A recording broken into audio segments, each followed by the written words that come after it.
السلام علیکم دوستوں، آپ میں سے اکثر لوگوں نے ہالی ووڈ کی مشہور مووی دی فزیشین تو دیکھی ہوگی، جس میں ایک کرسچن لڑکا اپنے آپ کو جوش ظاہر کر کے ابن سینا کے مدرسے میں جاتا ہے اور وہاں پر جا کے سائنس اور میڈیکل کی تعلیم لیتا ہے۔ ابن سینا مسلمانوں کے ایک مشہور سائنسدان ہے جس کے بارے میں ہمیں تاریخ کی کتابوں میں پڑھایا جاتا ہے۔ ابن سینا کی کئی ساری کتابیں ایسے ہیں جو یورپ کے یونیورسٹیز میں آج بھی پڑھائی جاتی ہیں، اور ہمیں بھی یہ بڑے فخر سے بتایا جاتا ہے کہ ہمارے جو مسلمان سائنٹسٹ تھے، جو سائنسدان تھے، وہ یورپ میں کس قدر مشہور تھے اور ان کی کتنی کتابیں یورپ کی یونیورسٹیز میں پڑھائی جاتی ہیں، لیکن ہمیں آج تک ان سائنسدانوں کے انجام کے بارے میں کبھی نہیں بتایا گیا۔ آج کی اس ویڈیو میں آپ کو چند ایسے سائنٹسٹ کے بارے میں بتاؤں گا جن کے ساتھ اس دور کے حکمرانوں اور علماء کرام نے جو سلوک کیا وہ انتہائی دردناک اور خوفناک تھا۔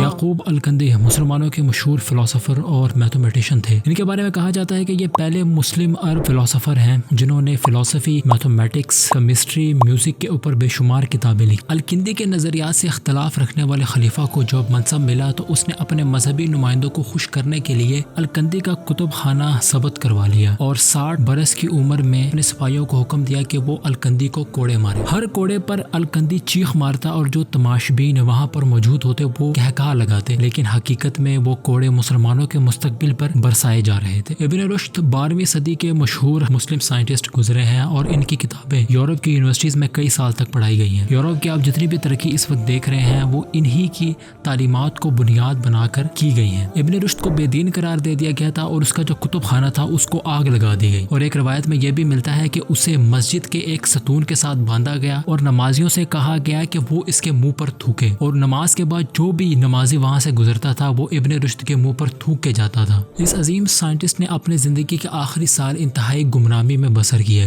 ویڈیو کے سٹارٹنگ میں نے آپ کو ایک مووی کا بتایا تھا جس میں ابن سینا کا ذکر تھا۔ ابن سینا اس دور کے مشہور فلسفر اور فزیشین تھے جسے ہم آج کی زبان میں ڈاکٹر یا سرجن کہہ سکتے ہیں۔ ابن سینا جسے ہم ابو علی سینا بھی اردو زبان میں کہتے ہیں، یہ بھی جدید طب کے مشہور سائنٹسٹ گزرے ہیں۔ آپ کی مشہور کتاب القانون فی طب یورپ کے یونیورسٹیز میں 600 سال تک پڑھائی گئی، اور آپ نے یہ کتاب حالت روپوشی میں لکھی تھی، یعنی چھپ کر آپ نے یہ کتاب لکھی تھی۔ اس کی بیسکلی وجہ یہ تھی کہ اس وقت کے حکمران جو تھے وہ ابن سینا کو مرتد اور کافر قرار دے چکے تھے، اس لیے ابن سینا اپنی جان بچاتا رہا تھا ان سے۔ ابن سینا کو ماڈرن فزیشین کا فادر بھی کہا جاتا ہے کیونکہ جدید طب میں جتنا بھی علم تھا وہ ابن سینا نے ہی یورپینز کو دیا تھا۔ ہمارے 5ویں نمبر پر جو سائنٹسٹ ہیں ان کا نام ہے زکریا الرازی۔ زکریا الرازی بھی مشہور فلسفر، کیمیاء دان اور فزسسٹ تھے، یعنی طبیب تھے۔ آپ کی زیادہ تر جو ایکسپرٹیز تھی وہ چائلڈ ڈیزیزز یعنی بچوں کی بیماریوں کے حوالے سے تھی، اور میڈیکل کی فیلڈ میں بھی ان کی کئی طرح کی خدمات موجود ہیں۔ اس سائنسدان کو بھی اس وقت کے حکمرانوں نے مرتد اور کافر قرار دے دیا تھا، اور حاکم وقت نے ان کو یہ سزا سنائی تھی کہ الرازی کی جو کتاب ہے وہ تب تک اس کے سر کے اوپر ماری جائے کہ جب تک یا تو کتاب نہیں پھٹ جاتی یا رازی کا سر نہیں پھٹ جاتا۔ یہ کتاب اتنی دفعہ رازی کے سر پر ماری گئی کہ رازی اندھا ہو گیا اور موت تک وہ کبھی بھی دوبارہ نہ دیکھ سکا۔ جابر بن حیان بھی مسلمانوں کا مشہور فلسفر اور کیمیاء دان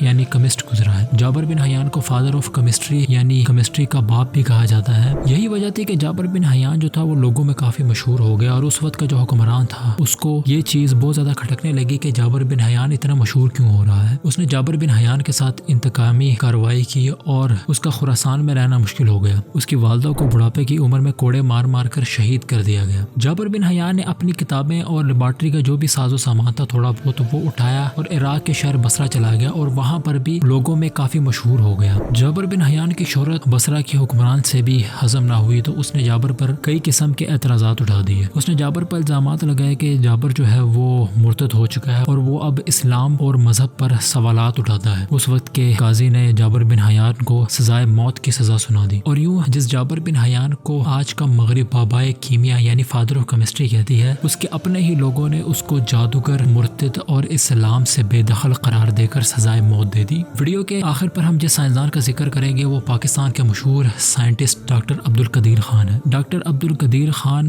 پاکستان کے ایٹمی پروگرام کو لیڈ کرنے والے سائنسدان ہیں۔ آپ اپریل 1936 کو انڈیا کے شہر بھوپال میں پیدا ہوئے۔ اپنی ہائر اسٹڈیز کے لیے ہالینڈ اور بیلجیم گئے اور وہاں پر ہی بیلجیم کے اٹامک ادارے کے ساتھ منسلک ہو گئے۔ اس کے بعد ذوالفقار علی بھٹو کی فرمائش پر پاکستان